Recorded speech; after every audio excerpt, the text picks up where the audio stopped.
Rajpath city news, खबर हमारी सबसे भारी।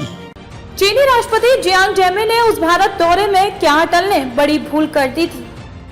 चीन के पूर्व राष्ट्रपति जियांग जेमिन का 96 वर्ष की उम्र में निधन हो गया। जेमिन को चीन के सुधारवादी नेताओं में शुमार किया जाता है। उन्होंने चीन की आंतरिक नीतियों को लेकर प्रभावी कदम तो उठाए ही, विदेशों से चीन के संबंधों को भी नई धार दी। बतौर राष्ट्रपति जेमिन 1996 में भारत की यात्रा पर आए थे। तब अटल बिहारी वाजपेयी भारत के प्रधानमंत्री थे। जेमिन और वाजपेयी की बातचीत ने चीन और भारत के रिश्ते को थोड़ी प्रगाढ़ता दी। इसका नतीजा यह हुआ कि भारत ने पहली बार तिब्बत को चीन का हिस्सा मान लिया। हालांकि बदले में चीन ने भी सिक्किम को भारत का हिस्सा माना और सिक्किम के रास्ते भारत चीन के बीच व्यापार की हामी भरी गई। तिब्बत पर भारत की नीति में बदलाव को तत्कालीन प्रधानमंत्री अटल बिहारी वाजपेयी की भूल के तौर पर भी देखा जाता है।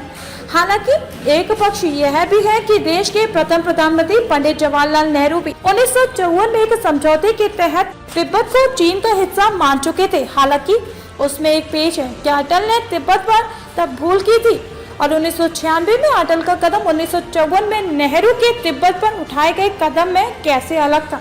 आइए जानते हैं इन सवालों के जवाब। हिंदी चीनी भाई भाई का दौर और चीन का विश्वासघात। एक दौर था जब हिंदी चीनी भाई भाई के नारे लगा करते थे। उसी दौर में पंडित नेहरू ने तिब्बत में चीनी शासन को स्वीकृति दी थी। दरअसल 1954 में चीन और भारत के बीच शांतिपूर्ण सह अस्तित्व के लिए 5 सिद्धांतों पर सहमति बनी थी। लेकिन जब हिंदी चीनी भाई भाई के नारे लग रहे थे, उसी वक्त चीन अपने नक्शे में भारत के कई इलाकों को दिखा रहा था। नेहरू ने जब आपत्ति जताई तो चीन ने कहा कि नक्शे में गलतियां हैं। हालांकि उसने नया और सही नक्शा पेश नहीं किया। फिर 1959 में जब तिब्बत में विद्रोह हुआ तो दलाई लामा को भारत ने शरण दे दी। अब चिढ़ने की बारी चीन की थी। मोत्से तुंग ने कहा कि तिब्बत में ल्हासा विद्रोही भारतीयों के कारण हुआ था। कुल मिलाकर एक तरफ हिंदी चीनी भाई भाई के नारे लग रहे थे, लेकिन अंदर ही अंदर कटुता बढ़ रही थी।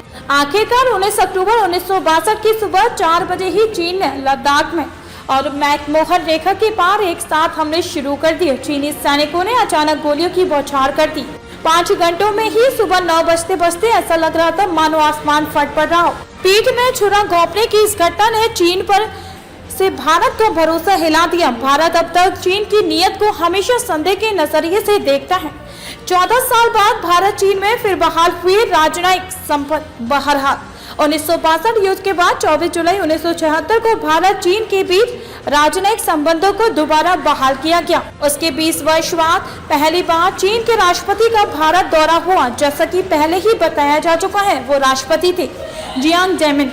अटल बिहारी वाजपेयी और जियांग जेमिन ने क्रमशः तिब्बत को चीन का और सिक्किम को भारत का हिस्सा मान लिया। हालांकि तब कहा गया था कि यह मान्यता परोक्ष आधिकारिक नहीं।